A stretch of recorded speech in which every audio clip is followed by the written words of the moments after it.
Chapter 30. The 5th of September. The extension provided for by the agent of Thomson and French, at the moment when Morel expected it least, was to the poor shipowner so decided a stroke of good fortune that he almost dared to believe that fate was at length grown weary of wasting her spite upon him. The same day he told his wife Emmanuelle and his daughter all that had occurred, and a ray of hope, if not of tranquillity, returned to the family. Unfortunately, however, Morel had not only engagements with the house of Thomson and French, who had shown themselves so considerate toward him, and as he had said, in business he had correspondents and not friends. When he thought the matter over, he could by no means account for this generous conduct on the part of Thomson and French towards him, and could only attribute it to some such selfish argument as this: "We had better help a man who owes us nearly 300,000 francs, and have those 300,000 francs at the end of 3 months, than hasten his ruin, and get only 6 or 8% of our money back again." Unfortunately, whether through envy or stupidity, all Morel's correspondents did not take this view, and some even came to a contrary decision. The bills signed by Morel were presented at his office with scrupulous exactitude, and thanks to the delay granted by the Englishman, were paid by Coquelin with equal punctuality. Coquelin thus remained in his accustomed tranquillity. It was Morel alone who remembered with alarm that if he had to repay on the 15th the 50,000 francs of M. de Beauville, and on the 30th the 32,500 francs of bills, for which, as well as the debt due to the inspector of prisons, he had time granted, he must be a ruined man. The opinion of all the commercial men was that under the reverses which had successfully weighed down Morel, it was impossible for him to remain solvent. Great, therefore, was the astonishment when at the end of the month he cancelled all his obligations with his usual punctuality. Still, confidence was not restored to all minds, and the general opinion was that the complete ruin of the unfortunate shipowner had been postponed only until the end of the month. The month passed, and Morel made extraordinary efforts to get in all his resources. Formerly his paper, at any date, was taken with confidence, and was even in request. Morel now tried to negotiate bills at 90 days only, and none of the banks would give him credit. Fortunately, Morel had some funds coming in on which he could rely, and as they reached him, he found himself in a condition to meet his engagements when the end of July came. The agent of Thomson and French had not been again seen at Marseille. The day after, or 2 days after his visit to Morel, he had disappeared, and as in that city he had no intercourse but with the mayor, the inspector of prisons, and M. Morel, his departure left no trace, except in the memories of those 3 persons. As to the sailors of the Pharaon, they must have found snug berths elsewhere, for they also had disappeared. Captain Gaumard, recovered from his illness, had returned from Palma. He delayed presenting himself at Morel's, but the owner, hearing of his arrival, went to see him. The worthy shipowner knew from Penelon's recital of the captain's brave conduct during the storm, and tried to console him. He brought him also the amount of his wages, which Captain Gaumard had not dared to apply for. As he descended the staircase, Morel met Penelon, who was going up. Penelon had, it would seem, made good use of his money, for he was newly clad. When he saw his employer, the worthy tar seemed much embarrassed, drew on one side into the corner of the landing-place, passed his quid from one cheek to the other, stared stupidly with his great eyes, and only acknowledged the squeeze of the hand which Morel, as usual, gave him, by a slight pressure in return. Morel attributed Penelon's embarrassment to the elegance of his attire. It was evident the good fellow had not gone to such an expense on his own account. He was, no doubt, engaged on board some other vessel, and thus his bashfulness arose from the fact of this not having, if we may so express ourselves, worn mourning for the Pharaon longer. Perhaps he had come to tell Captain Gaumard of his good luck, and to offer him employment from his own new master. "Worthy fellows," said Morel as he went away, "may your new master love you as I loved you, and be more fortunate than I have been." August rolled by in unceasing efforts on the part of Morel to renew his credit or revive the old. On the 20th of August, it was known at Marseille that he had left town in the mail coach, and it was said that the bills would go to protests at the end of the month, and that Morel had gone away and left his chief clerk, Emmanuel, and his cashier, Coquelin, to meet the creditors. But contrary to all expectation, when the 31st of August came, the house opened as usual, and Coquelin appeared behind the grating of the counter, examined all bills presented with the usual scrutiny, and from first to last paid all with the usual precision. There came in, moreover, 2 drafts which M. Morel had fully anticipated, and which Coquelin paid as punctually as the bills which the shipowner had accepted. All this was incomprehensible. And then, with a tenacity peculiar to prophets of bad news, the failure was put off until the end of September. On the 1st, Morel returned, and he was awaited by his family with extreme anxiety, for from this journey to Paris they hoped great things. Morel had thought of Danglars, who was now immensely rich, and had lain under great obligations to Morel in former days, since to him it was owing that Danglars entered the service of the Spanish banker, with whom he had laid the foundations of his vast wealth. It was said at this moment that Danglars was worth from 6 to 8 millions of francs, and had unlimited credit. Danglars then, without taking a crown from his pocket, could save Morel. He had but to pass his word for a loan, and Morel was saved. Morel had long thought of Danglars, but had kept away from some instinctive motive, and had delayed as long as possible, availing himself of this last resource. And Morel was right, for he returned home crushed by the humiliation of a refusal. Yet on his arrival, Morel did not utter a complaint or say one harsh word.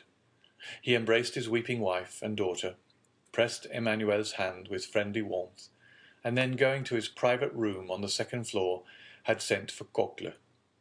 "Then," said the 2 women to Emmanuel, "we are indeed ruined."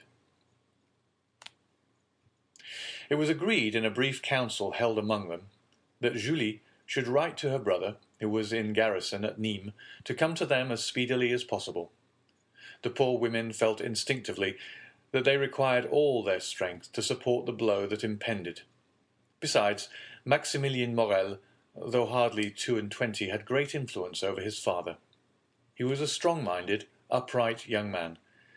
At the time when he decided on his profession, his father had no desire to choose for him, but had consulted young Maximilien's taste. He had at once declared for a military life, and had in consequence studied hard, passed brilliantly through the Polytechnic School, and left it as sub-lieutenant of the 53rd on the line. For a year he had held his rank, and expected promotion on the first vacancy.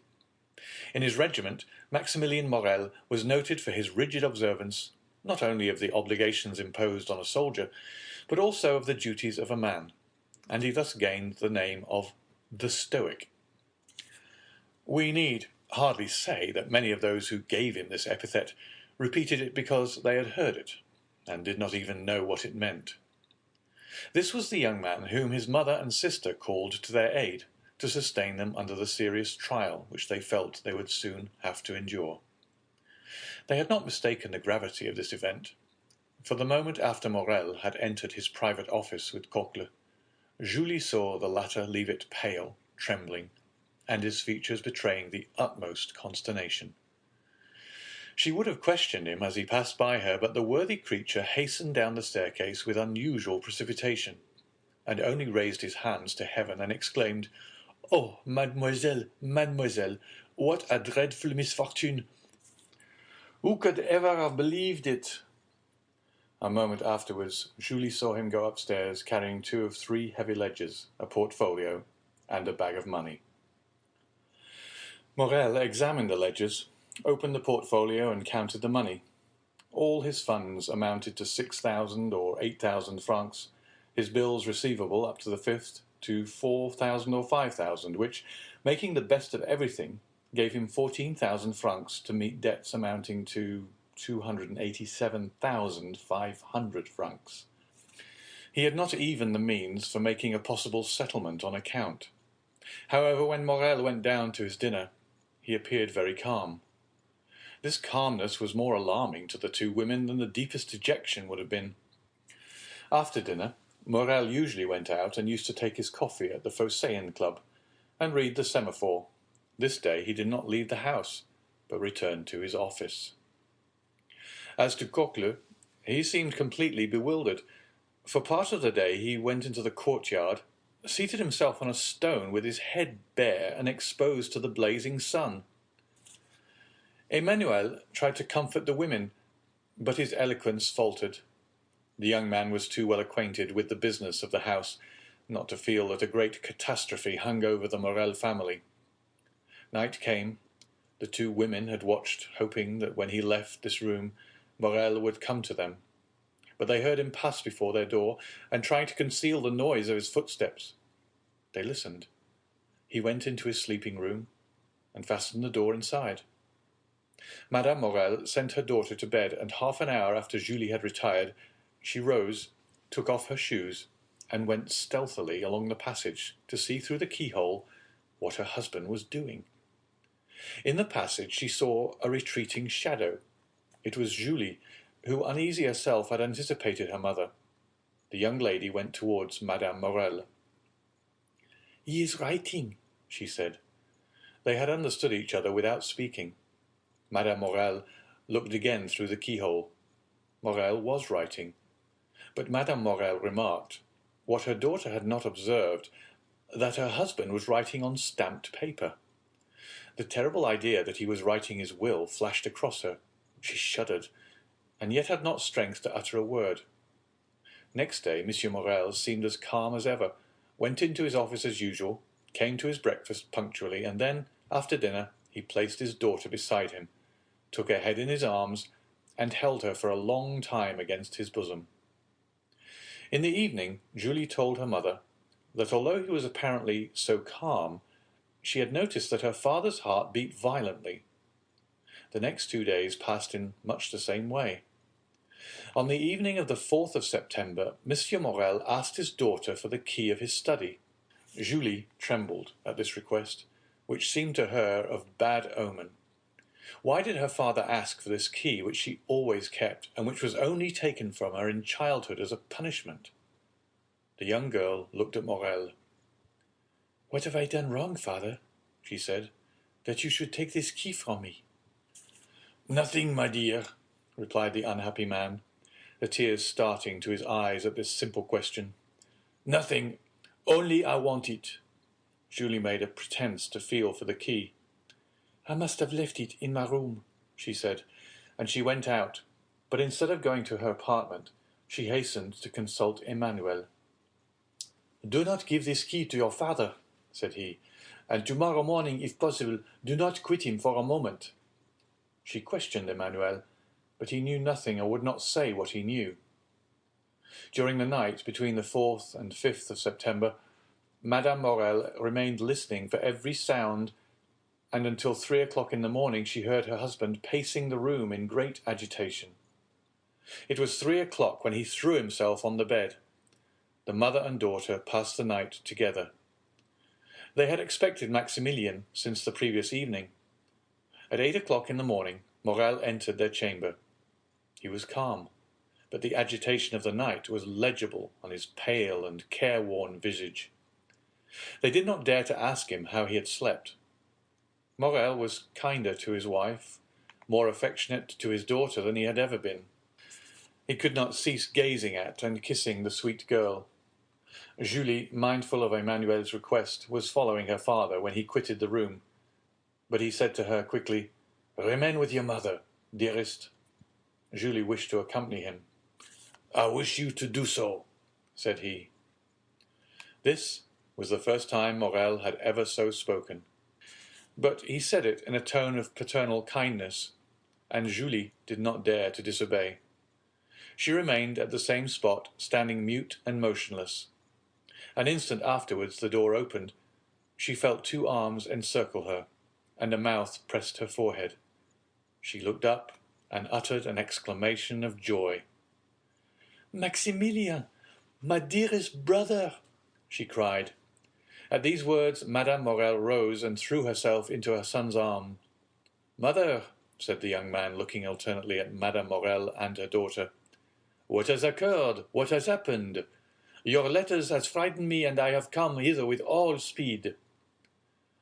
"Julie," said Madame Morel, making a sign to the young man, "go and tell your father that Maximilian has just arrived." The young lady rushed out of the apartment, but on the first step of the staircase she found a man holding a letter in his hand. "Are you not Mademoiselle Julie Morel?" inquired the man with a strong Italian accent.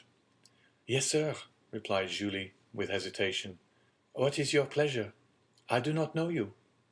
"Read this letter," he said, handing it to her. Julie hesitated. "It concerns the best interests of your father," said the messenger. The young girl hastily took the letter from him. She opened it quickly and read, "Go this moment to the Allée de Meillan, enter the house number 15, ask the porter for the key of the room on the 5th floor, enter the apartment, take from the corner of the mantelpiece a purse netted in red silk, and give it to your father. It is important that he should receive it before 11 o'clock. You promise to obey me implicitly. Remember your oath. Sinbad the Sailor." The young girl uttered a joyful cry, raised her eyes, looked round to question the messenger, but he had disappeared. She cast her eyes again over the note to peruse it a second time and saw there was a postscript. She read, "It is important that you should fulfill this mission in person and alone. If you go accompanied by any other person, or should anyone else go in your place, the porter will reply that he does not know anything about it." This postscript decreased greatly the young girl's happiness. Was there nothing to fear? Was there not some snare laid for her? Her innocence had kept her in ignorance of the dangers that might assail a young girl of her age, but there is no need to know danger in order to fear it. Indeed, it may be observed that it is usually unknown perils that inspire the greatest terror. Julie hesitated and resolved to take counsel. Yet through a singular impulse it was neither to her mother nor her brother that she applied, but to Emmanuel.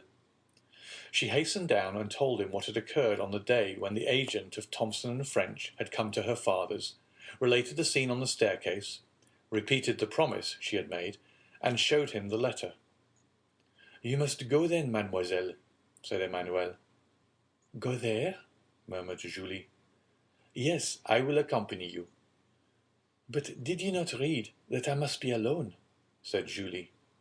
"And you shall be alone," replied the young man. "I will await you at the corner of the Rue de Musée, and if you are so long absent as to make me uneasy, I will hasten to rejoin you, and woe to him of whom you shall have cause to complain to me." "Then, Emmanuel," said the young girl with hesitation, "it is your opinion that I should obey this invitation?" "Yes. Did not the messenger say your father's safety depended upon it?" "But what danger threatens him, then, Emmanuel?" she asked. Emmanuel hesitated a moment, but his desire to make Julie decide immediately made him reply. "Listen," he said. "Today is the 5th of September, is it not?" "Yes." "Today, then, at 11 o'clock, your father has nearly 300,000 francs to pay." "Yes, we know that." "Well, then," continued Emmanuel, "we have not 15,000 francs in the house." "What will happen then?" "Why, if today before 11 o'clock your father has not found someone who will come to his aid, he will be compelled at 12 o'clock to declare himself bankrupt." "Oh, come then, come," cried she, hastening away with the young man. During this time Madame Morel had told her son everything. The young man knew quite well that, after the succession of misfortunes which had befallen his father, great changes had taken place in the style of living and housekeeping, but he did not know that matters had reached such a point. He was thunderstruck. Then, rushing hastily out of the apartment, he ran upstairs, expecting to find his father in his study, but he rapped there in vain. While he was yet at the door of the study, he heard the bedroom door open, turned, and saw his father.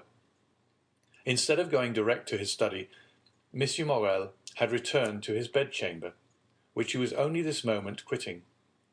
Morel uttered a cry of surprise at the sight of his son, of whose arrival he was ignorant. He remained motionless on the spot, pressing with his left hand something he had concealed under his coat. Maximilien sprang down the staircase and threw his arms around his father's neck, but suddenly he recoiled and placed his right hand on Morel's breast. "Father," he exclaimed, turning pale as death, "what are you going to do with that brace of pistols under your coat?" "Oh, this is what I feared," said Morel. "Father, father, in heaven's name," exclaimed the young man, "what are these weapons for?" "Maximilien," replied Morel, looking fixedly at his son, "you are a man, and a man of honor. Come, and I will explain to you." And with a firm step, Morel went up to his study, while Maximilien followed him, trembling as he went. Morel opened the door and closed it behind his son, then crossing his anteroom, went to his desk, on which he placed the pistols, and pointed with his finger to an open ledger. In this ledger was made out an exact balance sheet of his affairs. Morel had to pay within half an hour 287,500 francs. All he possessed was 15,257 francs. "Read," said Morel. The young man was overwhelmed as he read. Morel said not a word. What could he say? What need he add to such a desperate proof in figures? "And have you done all that is possible, father, to meet this disastrous result?" asked the young man after a moment's pause. "I have," replied Morel. "You have no money coming in on which you can rely?" "None." "You have exhausted every resource?" "All." "And in half an hour," said Maximilien in a gloomy voice, "our name is dishonored." "Blood washes out dishonor," said Morel. "You are right, father. I understand you." Then extending his hand towards one of the pistols, he said, "There is one for you, and one for me. Thanks." Morel caught his hand. "Your mother, your sister, who will support them?" A shudder ran through the young man's frame. "Father," he said, "do you reflect that you are bidding me to live?" "Yes, I do. I do so bid you," answered Morel. "It is your duty. You have a calm, strong mind, Maximilien." "Maximilien, you are no ordinary man. I make no requests or commands. I only ask you to examine my position as if it were your own, and then judge for yourself." The young man reflected for a moment. Then an expression of sublime resignation appeared in his eyes, and with a slow and sad gesture he took off his 2 epaulets, the insignia of his rank. "Be it so, then, my father," he said, extending his hand to Morel. "Die in peace, my father. I will live." Morel was about to cast himself on his knees before his son, but Maximilien caught him in his arms, and those 2 noble hearts were pressed against each other for a moment. "You know, it is not my fault," said Morel. Maximilien smiled. "I know, father. You are the most honorable man I have ever known." "Good, my son. And now there is no more to be said. Go and rejoin your mother and sister." "My father," said the young man, bending his knee, "bless me." Morel took the head of his son between his 2 hands, drew him forward, and kissing his forehead several times, said, "Oh, yes, yes, I bless you in my own name, and in the name of 3 generations of irreproachable men, who say through me, 'The edifice which misfortune has destroyed, Providence may build up again.' On seeing me die such a death, the most inexorable will have pity on you. To you, perhaps, they will accord the time they have refused to me. Then do your best to keep our name free from dishonor. Go to work. Labor, young man. Struggle ardently and courageously. Live yourself, your mother and sister, with the most rigid economy, so that from the day-to-day property of those whom I leave in your hands may augment and fructify.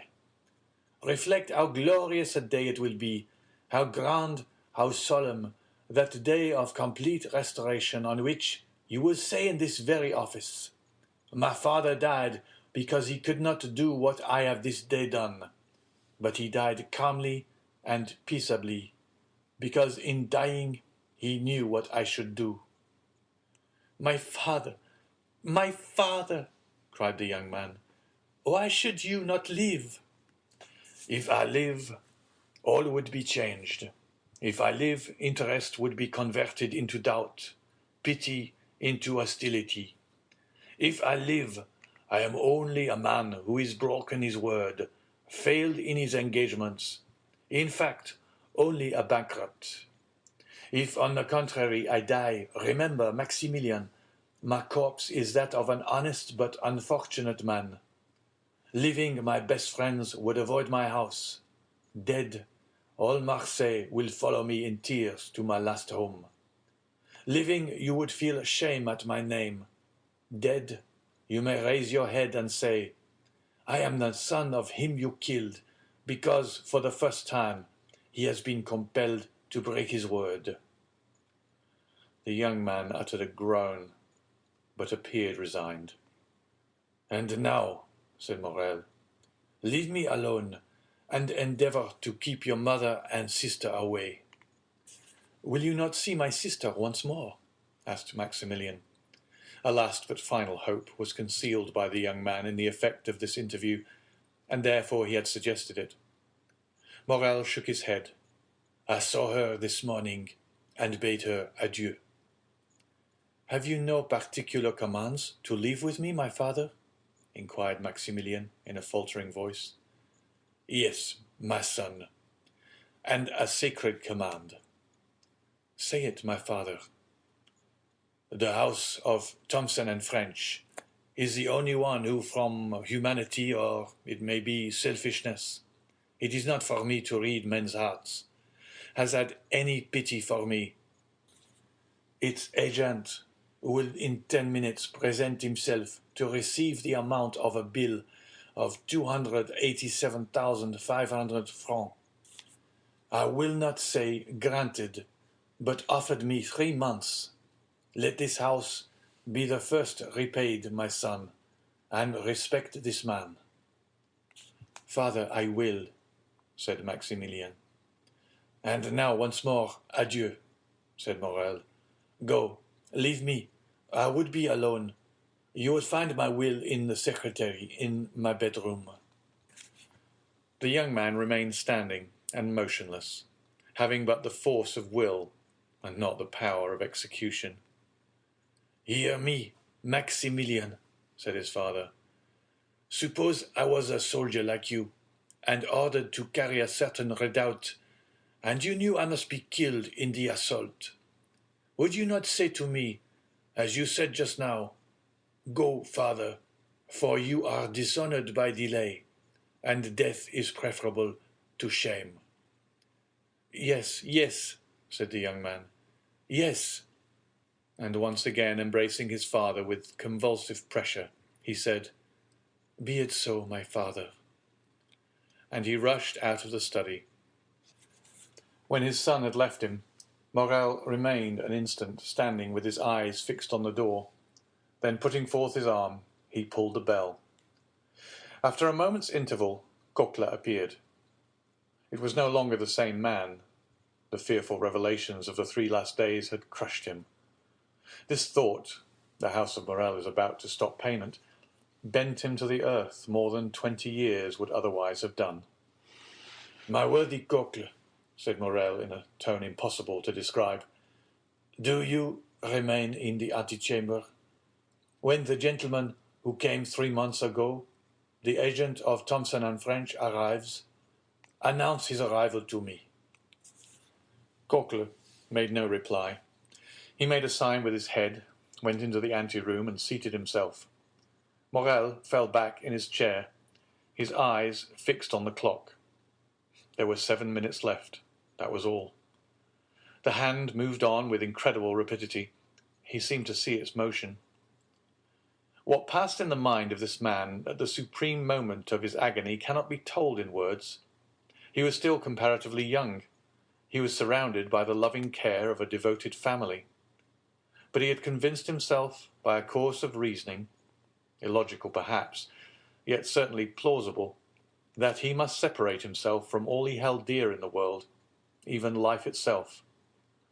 To form the slightest idea of his feelings, one must have seen his face with its expression of enforced resignation and its tear-moistened eyes raised to heaven. The minute hand moved on. The pistols were loaded. He stretched forth his hand, took one up, and murmured his daughter's name. Then he laid it down, seized his pen, and wrote a few words. It seemed to him as if he had not taken a sufficient farewell of his beloved daughter.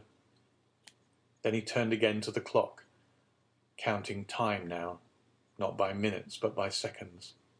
He took up the deadly weapon again, his lips parted and his eyes fixed on the clock, and then shuddered at the click of the trigger as he cocked the pistol. At this moment of mortal anguish, the cold sweat came forth upon his brow. A pang stronger than death clutched at his heartstrings. He heard the door of the staircase creak on its hinges. The clock gave its warning to strike 11. The door of his study opened. Morel did not turn around. He expected these words of Coquelin, "The agent of Thomson and French." He placed the muzzle of the pistol between his teeth. Suddenly he heard a cry. It was his daughter's voice. He turned and saw Julie. The pistol fell from his hands. "My father!" cried the young girl out of breath, and half dead with joy. "Saved! You are saved!" And she threw herself into his arms, holding in her extended hand a red netted silk purse. "Saved, my child?" said Morel. "What do you mean?" "You are saved! Saved! See! See!" said the young girl. Morel took the purse and started as he did so, for a vague remembrance reminded him that it once belonged to himself. At one end was the receipted bill for the 287,000 francs, and at the other was a diamond as large as a hazelnut, with these words on a small slip of parchment: "Julie's dowry." Morel passed his hand over his brow. It seemed to him a dream. At this moment the clock struck 11.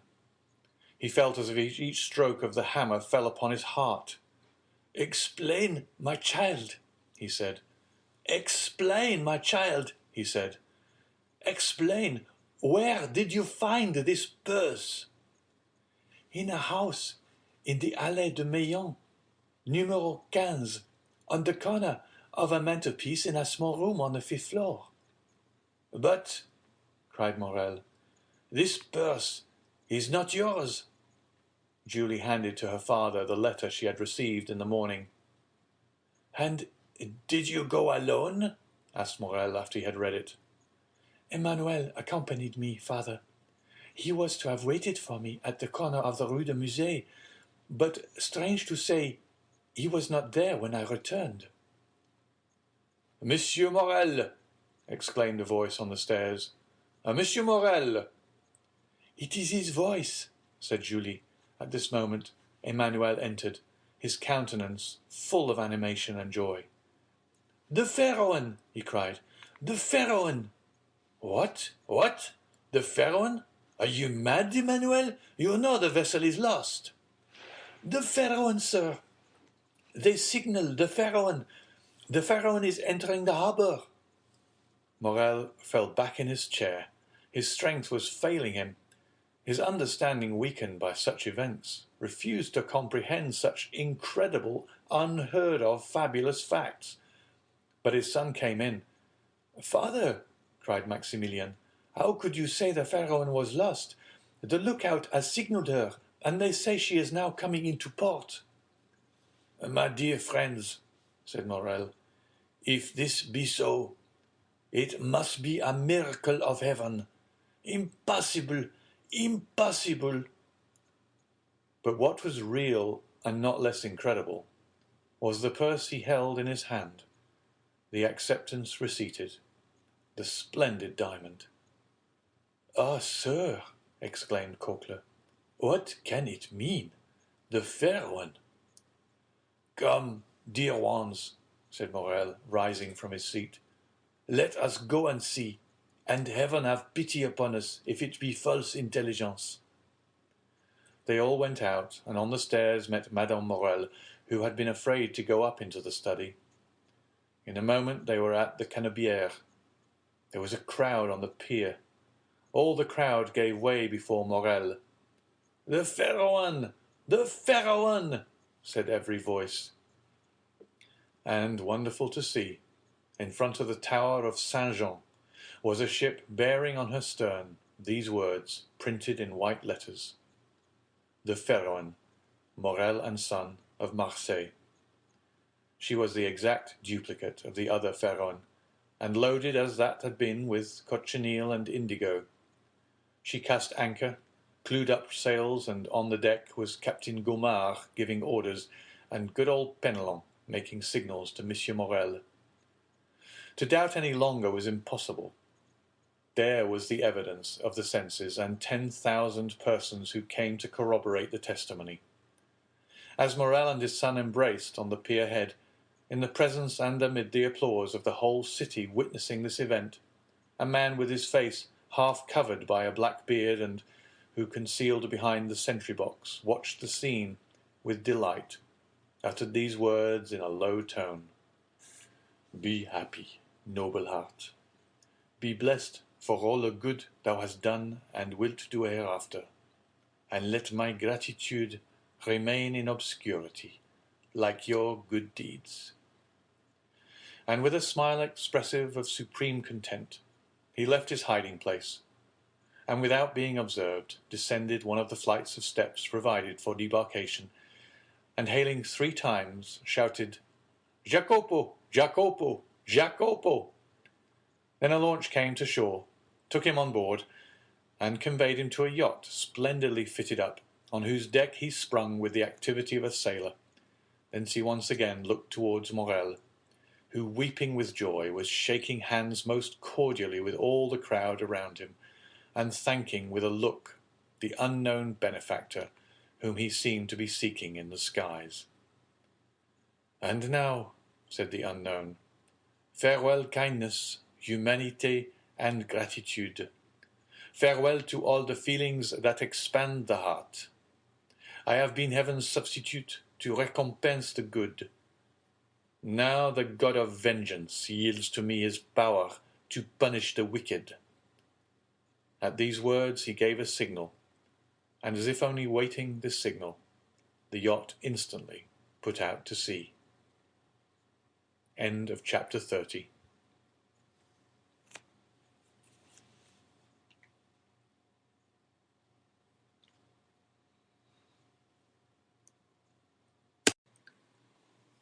Chapter 31. Italy. Sinbad the Sailor. Towards the beginning of the year 1838, 2 young men belonging to the First Society of Paris, the Vicomte Albert de Morcerf and the Baron Franz d'Épinay, were at Florence. They had agreed to see the Carnival at Rome that year, and that Franz, who for the last 3 or 4 years had inhabited Italy, should act as cicerone to Albert. As it is no inconsiderable affair to spend the Carnival at Rome, especially when you have no great desire to sleep on the Piazza del Popolo or the Campo Vaccino, they wrote to Signor Pastrini, the proprietor of the Hôtel de Londres, Piazza di Spagna, to reserve comfortable apartments for them. Signor Pastrini replied that he had only 2 rooms and a parlour on the 3rd floor, which he offered at the low charge of a louis per diem. They accepted this offer, but wishing to make the best use of the time that was left, Albert started for Naples. As for Franz, he remained at Florence, and after having passed a few days in exploring the paradise of the Cascine, and spending 2 or 3 evenings at the houses of the Florentine nobility, he took a fancy into his head, having already visited Corsica, the cradle of Bonaparte, to visit Elba, the waiting place of Napoleon. One evening he cast off the painter of a sailboat from the iron ring that secured it to the dock at Leghorn, wrapped himself in his coat, and lay down and said to the crew, "To the island of Elba." The boat shot out of the harbour like a bird, and the next morning Franz disembarked at Porto Ferraio. He traversed the island after having followed the traces which the footsteps of the giant have left, and re-embarked for Marciana. 2 hours after he again landed at Pianosa, where he was assured that red partridges abounded. The sport was bad. Franz only succeeded in killing a few partridges, and like every unsuccessful sportsman, he returned to the boat very much out of temper. "Ah, if your Excellency chose," said the captain, "you might have capital sport." "Where?" "Do you see that island?" continued the captain, pointing to a conical pile rising from the Indigo Sea. "Well, what is this island?" "The island of Monte Cristo." "But I have no permission to shoot over this island." "Your Excellency does not require a permit, for the island is uninhabited." "Ah, indeed," said the young man. "A desert island in the midst of the Mediterranean must be a curiosity." "It is very natural. This island is a mass of rocks, and does not contain an acre of land capable of cultivation." "To whom does this island belong?" "To Tuscany." "What game shall I find there?" "Thousands of wild goats." "Who live upon the stones, I suppose," said Franz, with an incredulous smile.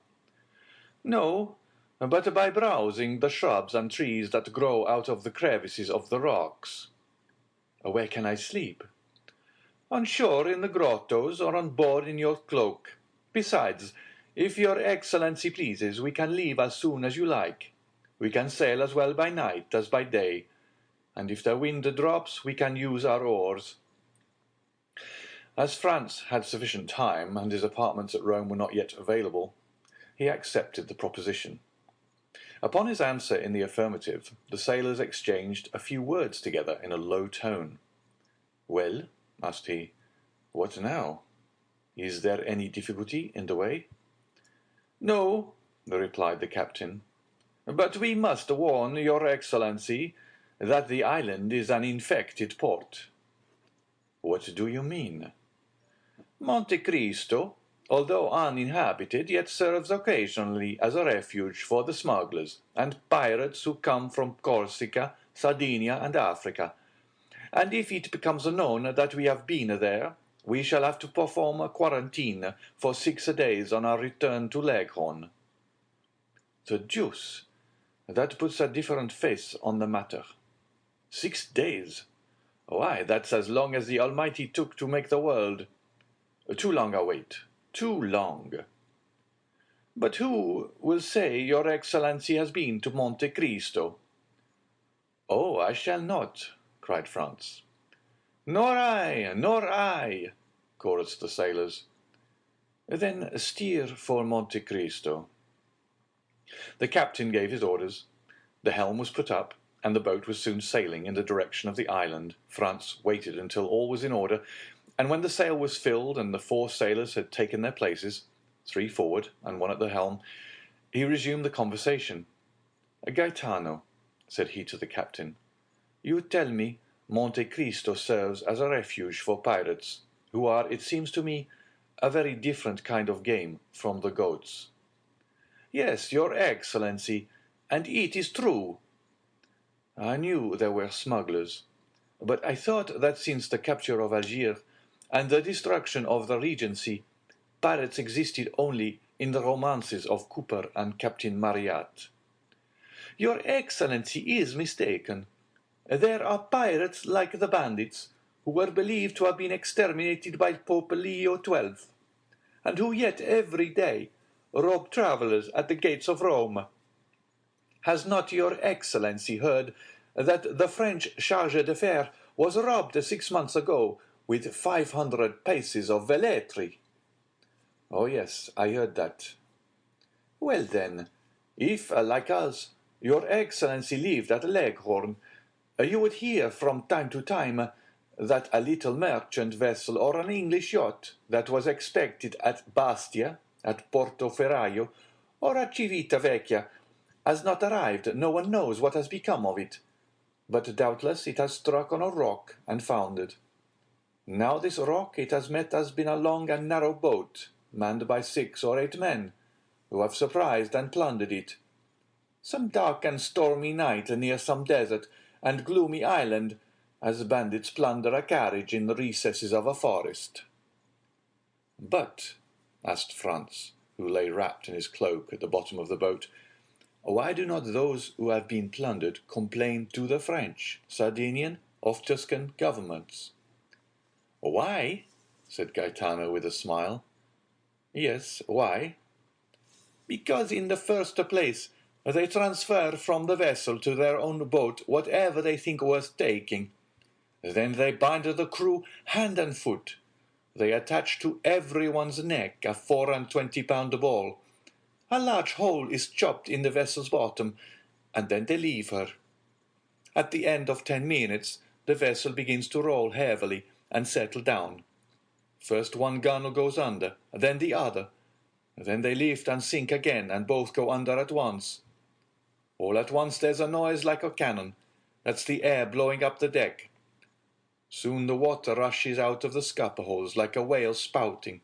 The vessel gives a last groan, spins round and disappears, forming a vast whirlpool in the ocean.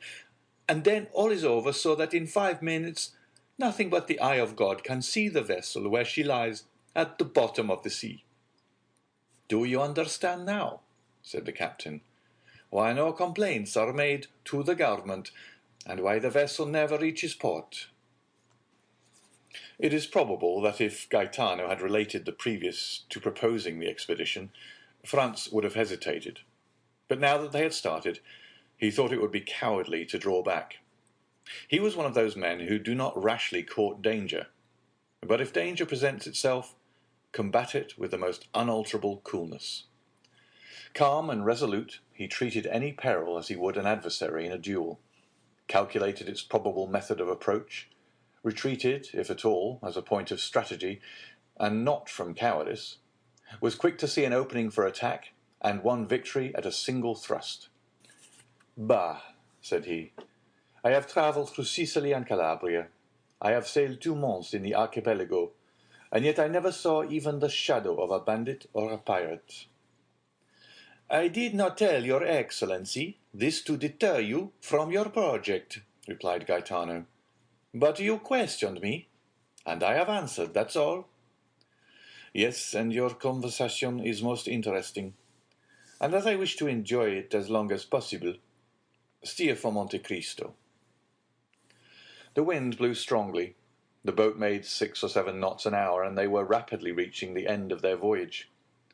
As they drew near, the island seemed to lift from the sea, and the air was so clear that they could already distinguish the rocks heaped on one another, like cannonballs in an arsenal, with green bushes and trees growing in the crevices. As for the sailors, although they appeared perfectly tranquil, yet it was evident that they were on the alert, and that they carefully watched the glassy surface over which they were sailing, and on which a few fishing boats, with their white sails, were alone visible. They were within 15 miles of Monte Cristo, when the sun began to set behind Corsica, whose mountains appeared against the sky, showing their rugged peaks in bold relief. This mass of rock, like the giant Adamastor, rose dead ahead, a formidable barrier, and intercepting the light that gilded its massive peaks, so that the voyagers were in shadow. Little by little, the shadow rose higher, and seemed to drive before it the last rays of the expiring day. At last the reflection rested on the summit of the mountain, where it paused an instant, like the fiery crest of a volcano. Then gloom gradually covered the summit, as it had covered the base, and the island now only appeared to be a grey mountain that grew continually darker. Half an hour after, the night was quite dark. Fortunately, the mariners were used to these latitudes, and knew every rock in the Tuscan archipelago. For in the midst of this obscurity France was not without uneasiness. Corsica had long since disappeared, and Monte Cristo itself was invisible. But the sailors seemed, like the lynx, to see in the dark, and the pilot, who steered, did not evince the slightest hesitation. An hour had passed since the sun had set, when Franz fancied he saw at a quarter of a mile to the left a dark mass, but he could not precisely make out what it was, and fearing to excite the mirth of the sailors by mistaking a floating cloud for land, he remained silent. Suddenly, a great light appeared on the strand. Land might resemble a cloud, but the fire was not a meteor. "What is this light?" asked he. "Hush," said the captain. "It is a fire." "But you told me the island was uninhabited." "I said there were no fixed habitations on it, but I said also that it served sometimes as a harbor for smugglers." "And for pirates?" "And for pirates," returned Gaetano, repeating Franz's words. "It is for that reason I have given orders to pass the island, for as you see, the fire is behind us." "But this fire," continued Franz, "it seems to me rather reassuring than otherwise. Men who did not wish to be seen would not light a fire." "Oh, that goes for nothing," said Gaetano. "If you can guess the position of the island in the darkness, you will see that the fire cannot be seen from the side or from Pianosa, but only from the sea." "You think, then, this fire indicates the presence of unpleasant neighbors?" "That is what we must find out," returned Gaetano, fixing his eyes on this terrestrial star. "How can you find out?" "You shall see." Gaetano consulted with his companions, and after 5 minutes' discussion, a manoeuvre was executed which caused the vessel to tack about. They returned the way they had come, and in a few minutes the fire disappeared, hidden by an elevation of the land. The pilot again changed the course of the boat, which rapidly approached the island, and was soon within 50 paces of it. Gaetano lowered the sail, and the boat came to rest. All this was done in silence, and from the moment that their course was changed, not a word was spoken. Gaetano, who had proposed the expedition, had taken all the responsibility on himself. The 4 sailors fixed their eyes on him, while they got out their oars and held themselves in readiness to row away, which, thanks to the darkness, would not be difficult. As for Franz, he examined his arms with the utmost coolness. He had 2 double-barreled guns and a rifle. He loaded them, looking at the priming, and waited quietly. During this time the captain had thrown off his vest and shirt, and secured his trousers round his waist. His feet were naked, so he had no shoes and stockings to take off. After these preparations, he placed his finger on his lips, and lowering himself noiselessly into the sea, swam towards the shore with such precaution that it was impossible to hear the slightest sound. He could only be traced by the phosphorescent line in his wake. This track soon disappeared. It was evident that he had touched the shore. Every one on board remained motionless for half an hour, when the same luminous track was again observed, and the swimmer was soon on board. "Well?" exclaimed Franz and the sailors in unison. "They are Spanish smugglers," said he. "They have with them 2 Corsican bandits." "And what are these Corsican bandits doing here with the Spanish smugglers?" "Alas," returned the captain with an accent of the most profound pity, "we ought always to help one another. Very often the bandits are hard pressed by the gendarme or carabinieri. When they see a vessel and good fellows like us on board, they come and demand hospitality of us. You can't refuse help to a poor hunted devil. We receive them, and for greater security we stand out to sea. This costs us nothing, and saves the life, or at least the liberty, of a fellow creature, who on the first occasion returns the service by pointing out some safe spot where we can land our goods without interruption." "Ah," said Franz, "then you are a smuggler occasionally, Gaetano." Your Excellency, we must leave somehow, returned the other, smiling impenetrably. Then you know the men who are now on Monte Cristo? Oh, yes. We sailors are like Freemasons, and recognize each other by signs. And do you think we have nothing to fear if we land? Nothing at all. Smugglers are not thieves. But these two Corsican bandits, said Franz, calculating the chances of peril. It is not their fault that they are bandits, but that of the authorities. How so? Because they are pursued for having made a stiff, as if it was not in Corsican's nature to revenge himself.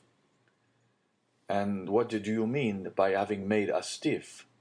Having assassinated a man? Said Franz, continuing his investigation.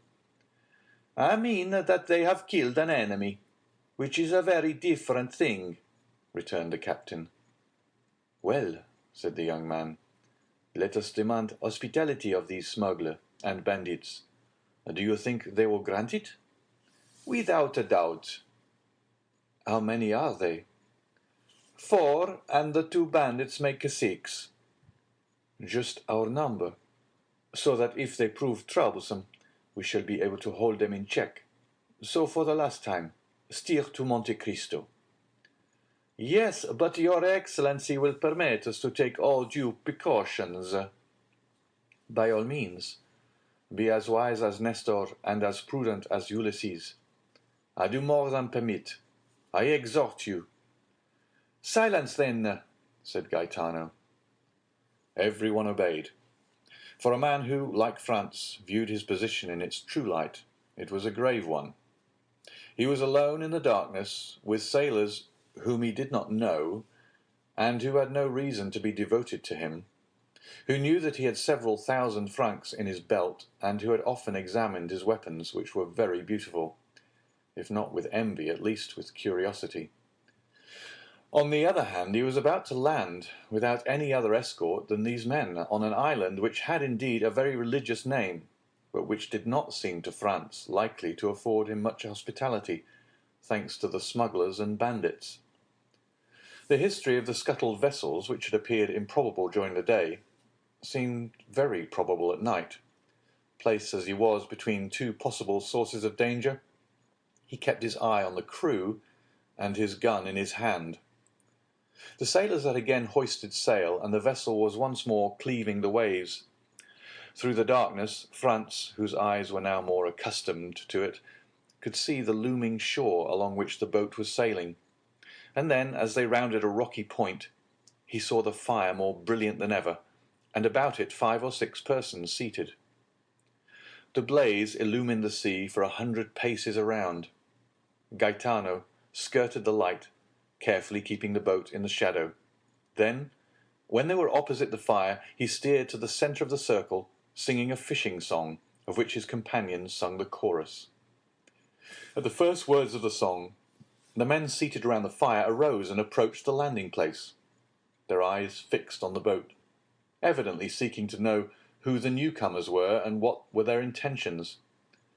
They soon appeared satisfied, and returned, with the exception of one, who remained at the shore, to their fire, at which the carcass of a goat was roasting. When the boat was within 20 paces of the shore, the man on the beach, who carried a carbine, presented arms, after the manner of a sentinel, and cried, "Who comes here?" in Sardinian. Franz coolly cocked both barrels. Gaetano then exchanged a few words with this man, which the traveller did not understand, but which evidently concerned him. "Will your Excellency give your name, or remain incognito?" asked the captain. "My name must rest unknown. Merely say I am a Frenchman, travelling for pleasure." As soon as Gaetano had transmitted this answer, the sentinel gave an order to one of the men seated round the fire, who rose and disappeared among the rocks. Not a word was spoken. Everyone seemed occupied. Franz with his disembarkment, the sailors with their sails, the smugglers with their goat. But in the midst of all this carelessness, it was evident that they mutually observed each other. The man who had disappeared returned suddenly on the opposite side to that by which he had left. He made a sign with his head to the sentinel, who, turning to the boat, said, "S'accomodi." The Italian "s'accomodi" is untranslatable. It means at once. "Come, enter, you are welcome. Make yourself at home. You are the master." It is like that Turkish phrase of Molière's that so astonished the bourgeois gentleman by the number of things implied in its utterance. The sailors did not wait for a second invitation. 4 strokes of the oar brought them to land. Gaetano sprang to shore, exchanged a few words with the sentinel, then his comrades disembarked. And lastly came Franz. One of his guns was swung over his shoulder. Gaetano had the other, and a sailor held his rifle. His dress, half artist, half dandy, did not excite any suspicion, and consequently no disquietude. The boat was moored to the shore, and they advanced a few paces to find a comfortable bivouac. But doubtless the spot they chose did not suit the smuggler, who filled the post of sentinel, for he cried out, "Not that way, if you please." Gaetano faltered an excuse, and advanced to the opposite side, while 2 sailors kindled torches at the fire to light them on their way. They advanced about 30 paces, and then stopped at a small esplanade surrounded with rocks, in which seats had been cut, not unlike sentry boxes. Around in the crevices of the rocks grew a few dwarf oaks and thick bushes of myrtles. Franz lowered a torch, and saw by the mass of cinders that had accumulated that he was not the first to discover this retreat, which was doubtless one of the halting places of the wandering visitors of Monte Cristo. As for his suspicions, once on terra firma, once that he had seen the indifferent if not friendly appearance of his hosts, his anxiety had quite disappeared, or rather at the sight of the goat had turned to appetite. He mentioned this to Gaetano, who replied that nothing could be more easy than to prepare a supper when they had in their boat bread, wine, 6 partridges, and a good fire to roast them by. "Besides," added he, "if the smell of their roast meat tempts you, I will go and offer them 2 of our birds for a slice." "You are a bon diplomat," returned Franz. "Go and try." Meanwhile the sailors had collected dried sticks and branches with which they made a fire. Franz waited impatiently, inhaling the aroma of the roasted meat, when the captain returned with a mysterious air. "Well," said Franz, "anything new? Do they refuse?" "On the contrary," returned Gaetano, "the chief, who has told you were a younger Frenchman, invites you to supper with him." "Well," observed Franz, "this chief is very polite, and I see no objection, the more so as I bring my share of the supper." "Oh, it is not that. He has plenty, and to spare, for supper. But he makes one condition, and rather a peculiar one, before he will receive you at his house." "His house? Has he built one here, then?" "No, but he has a very comfortable one all the same, so they say." "You know this chief, then?" "I have heard to talk of him." "Favorable or otherwise?" "Both." "The deuce! And what is this condition?" "That you are blindfolded, and do not take off the bandage until he himself bids you." Franz looked at Gaetano to see if possible what he thought of this proposal. "Ah," replied he, guessing Franz's thought, "I know this is a serious matter." "What should you do in my place?" "I, who have nothing to lose, I should go." "You would accept?"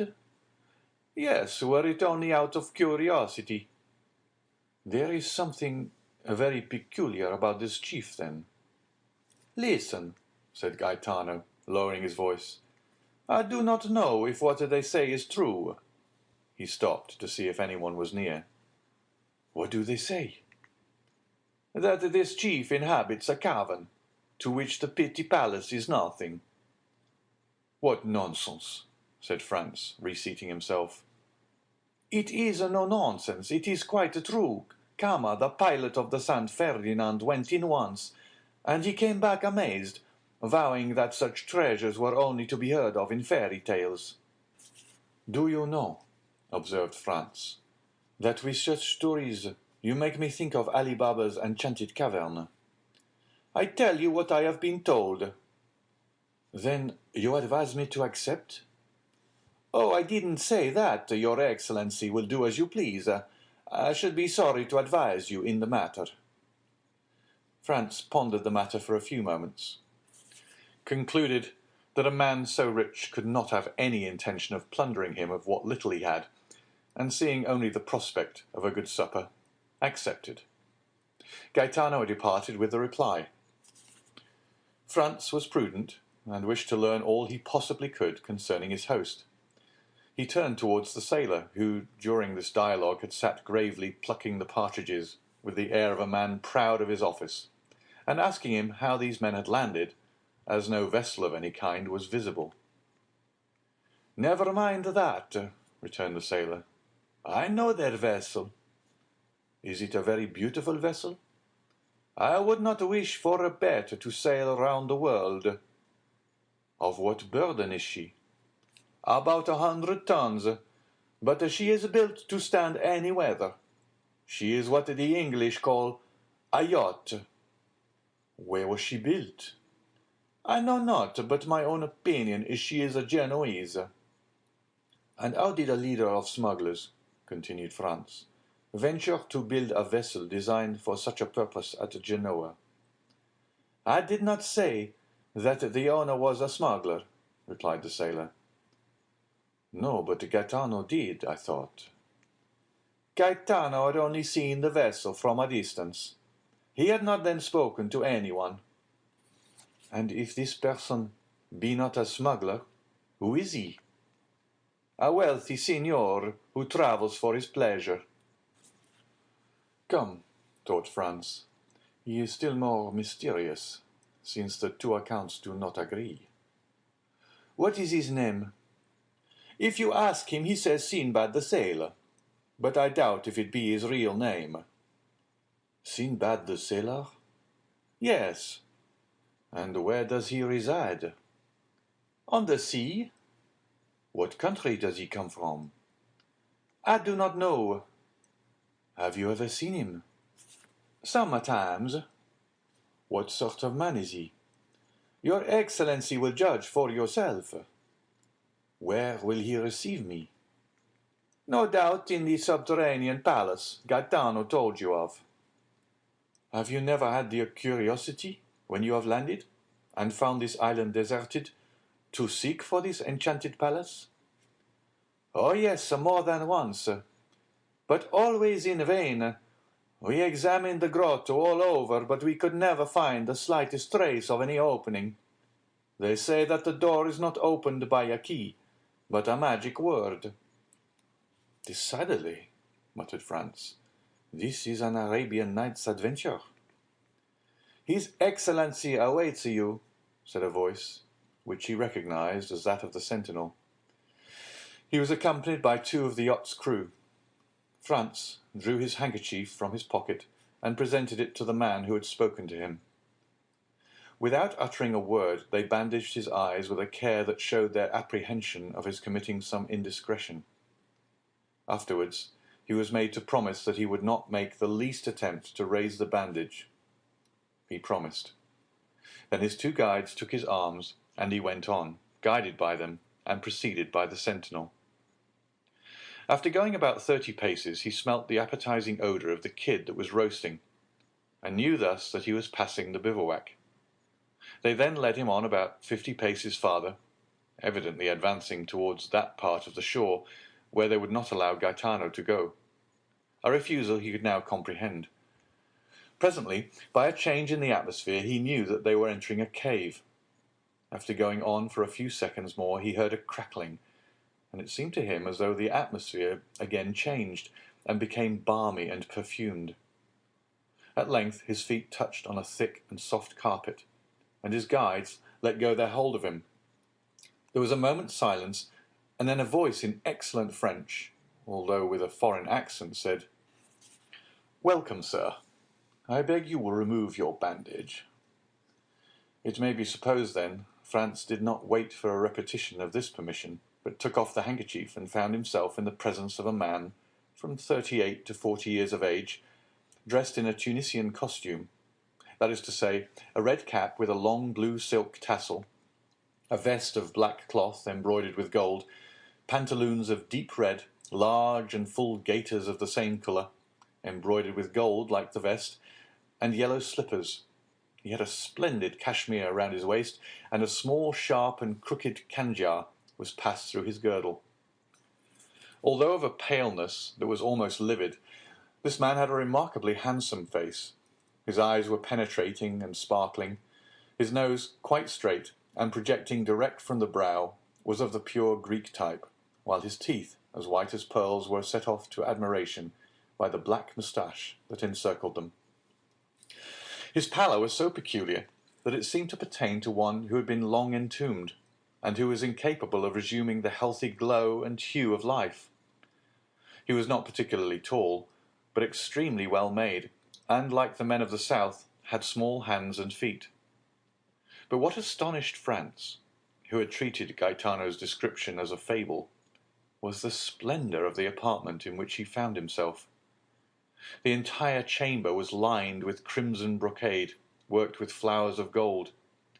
In a recess was a kind of divan, surmounted with a stand of Arabian swords in silver scabbards, and the handles resplendent with gems.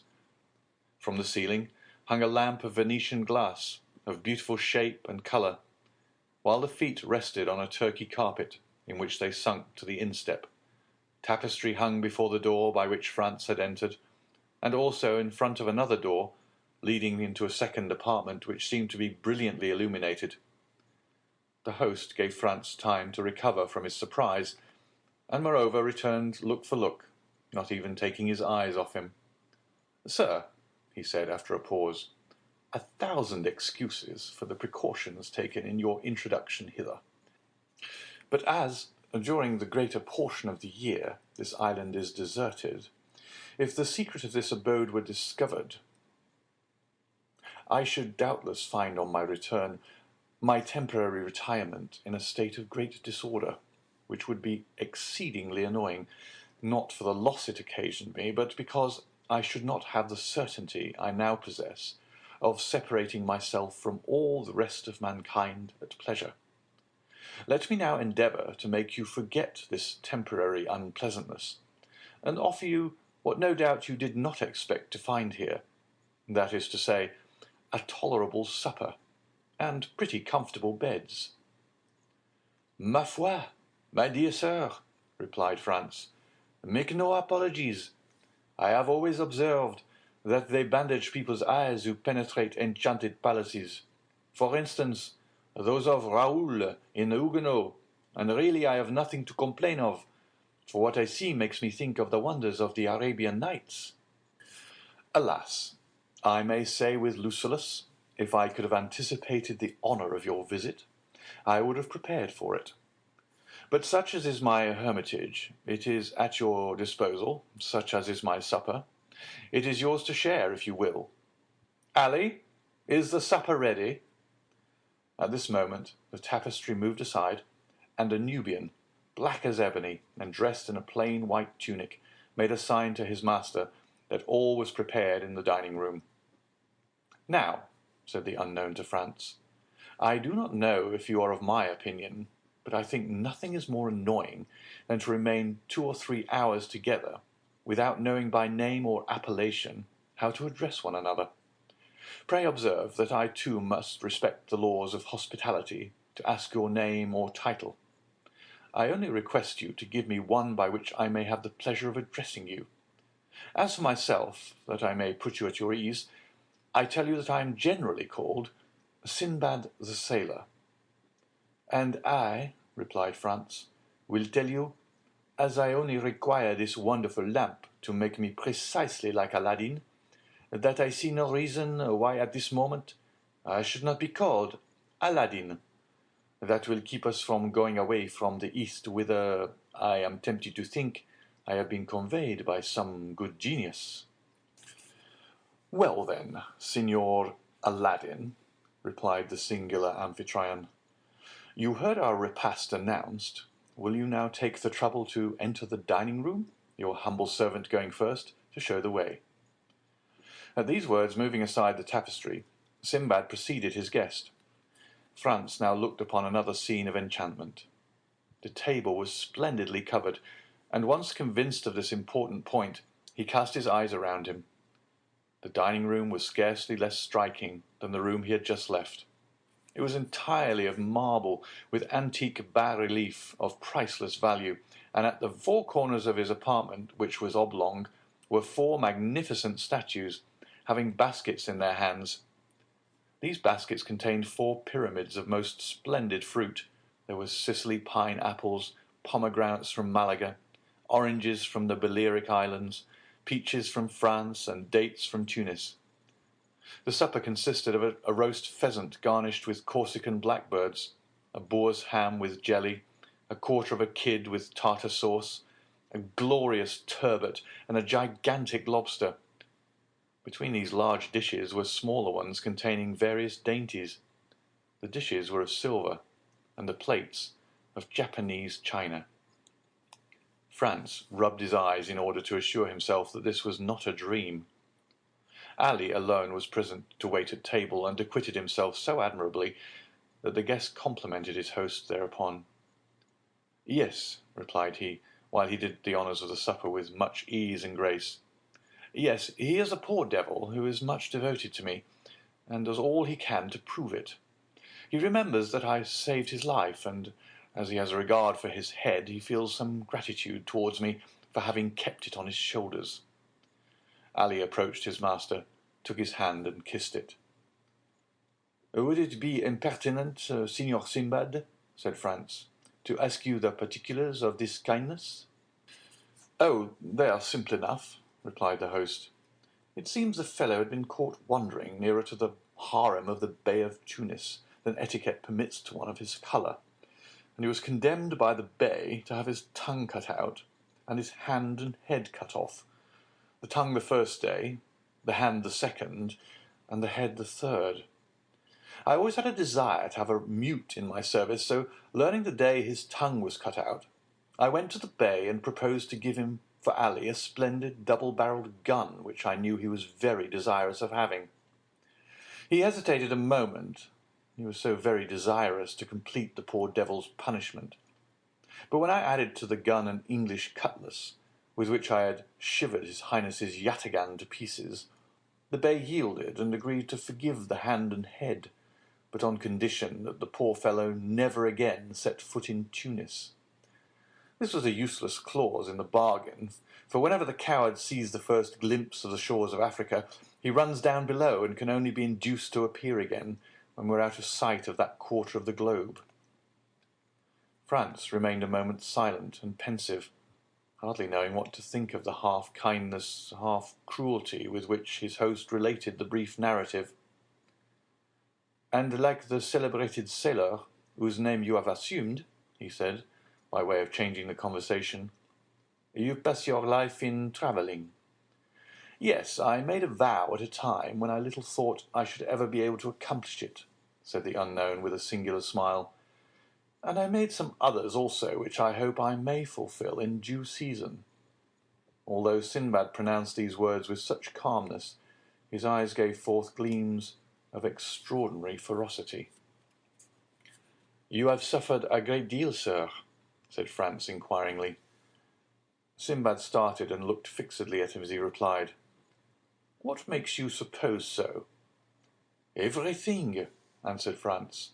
"Your voice, your look, your pallid complexion, and even the life you lead." "I? I live the happiest life possible, the real life of a pasha. I am king of all creation. I am pleased with one place and stay there. I get tired of it and leave it. I am free as a bird and have wings like one. My attendants obey my slightest wish. Sometimes I amuse myself by delivering some bandit or criminal from the bonds of the law. Then I have my mode of dispensing justice, silent and sure, without respite or appeal, which condemns or pardons, and which no one sees. Ah, if you had tasted my life, you would not desire any other, and would never return to the world unless you had some great project to accomplish there." "Revenge, for instance?" observed Franz. The unknown fixed on the young man one of those looks which penetrates into the depth of the heart and thoughts. "And why revenge?" he asked. "Because," replied Franz, "you seem to me like a man who, persecuted by society, has a fearful account to settle with it." "Ah," responded Sinbad, laughing with his singular laugh, which displayed his white and sharp teeth, "you have not guessed rightly. Such as you see me, I am a sort of philosopher, and one day perhaps I shall go to Paris to rival Monsieur Appert and the little man in the blue cloak." "And will that be the first time you ever took that journey?" "Yes, it will. I must seem to you by no means curious, but I assure you that it is not my fault I have delayed it so long. It will happen one day or the other." "And do you propose to make this journey very shortly?" "I do not know. It depends on circumstances, which depend on certain arrangements." "I should like to be there at the time you come, and I will endeavor to repay you as far as lies in my power for your liberal hospitality displayed to me at Monte Cristo." "I should avail myself of your offer with pleasure," replied the host. "But unfortunately, if I go there, it'll be in all probability incognito." The supper appeared to have been supplied solely for Franz, for the unknown scarcely touched one or two dishes of the splendid banquet to which his guest did ample justice. Then Ali brought on the dessert, or rather took the baskets from the hands of the statues and placed them on the table. Between the two baskets he placed a small silver cup with a silver cover. The care with which Ali placed this cup on the table roused Franz's curiosity. He raised the cover and saw a kind of greenish paste, something like preserved angelica, but which was perfectly unknown to him. He replaced the lid, as ignorant of what the cup contained as he was before he had looked at it, and then casting his eyes towards his host, he saw him smile at his disappointment. "You cannot guess," said he, "what there is in that small vase, can you?" "No, I really cannot." "Well then, that green preserve is nothing less than the ambrosia which Hebe served at the table of Jupiter." "But," replied Franz, "this ambrosia, no doubt, in passing through mortal hands, has lost its heavenly appellation, and assumed a human name. In vulgar phrase, what may you term this composition, for which, to tell the truth, I do not feel any particular desire." "Ah, thus it is that our material origin is revealed," cried Sinbad. "We frequently pass so near to happiness, without seeing, without regarding it, or if we do see and regard it, yet without recognizing it. Are you a man for the substantials, and is gold your god? Taste this, and the mines of Peru, Guzerat, and Golconda are open to you. Are you a man of imagination, a poet? Taste this, and the boundaries of possibility disappear. The fields of infinite space open to you. You advance free in heart, free in mind, into the boundless realms of unfettered reverie. Are you ambitious, and do you seek after the greatness of the earth? Taste this, and in an hour you will be a king, not a king of a petty kingdom hidden in some corner of Europe like France, Spain, or England, but king of the world, king of the universe, king of creation. Without bowing at the feet of Satan, you will be king and master of all the kingdoms of the earth. Is it not tempting what I offer you? And is it not an easy thing, since it is only to do thus? Look!"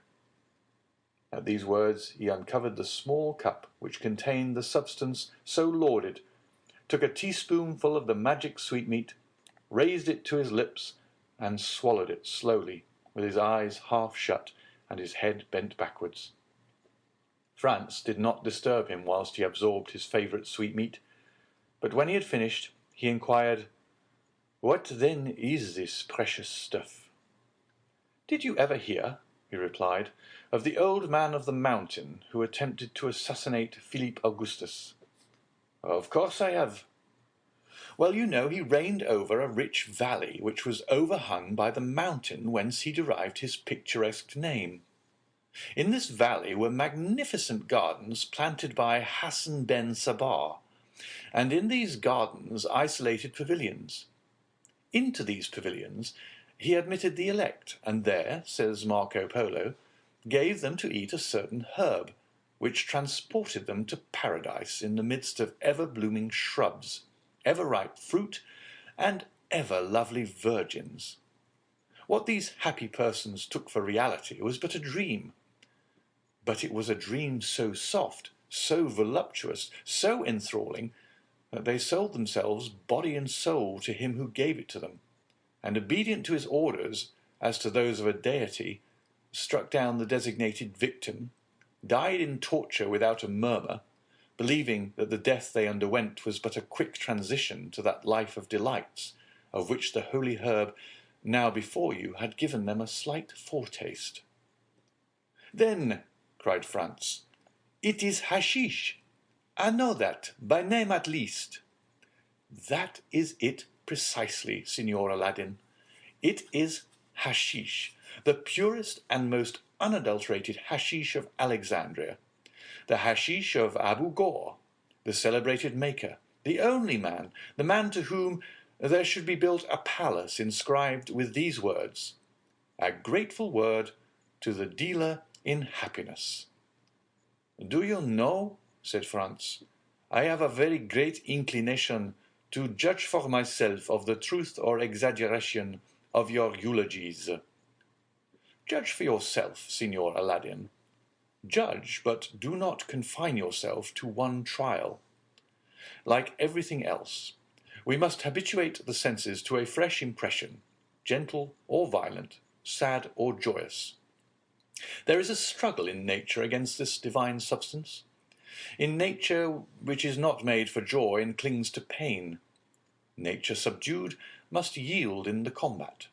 The dream must succeed to reality, and then the dream reigns supreme. Then the dream becomes life, and life becomes the dream. But what changes occur?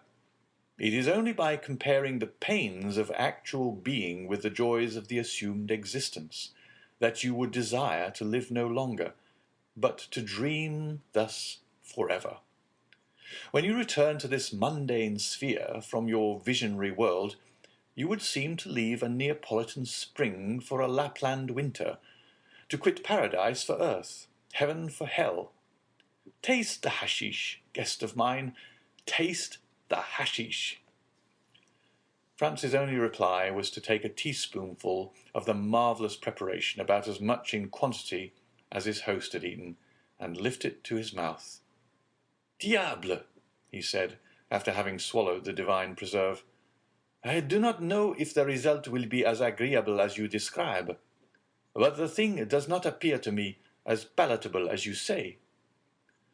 "Because your palate has not yet been attuned to the sublimity of the substances it flavours.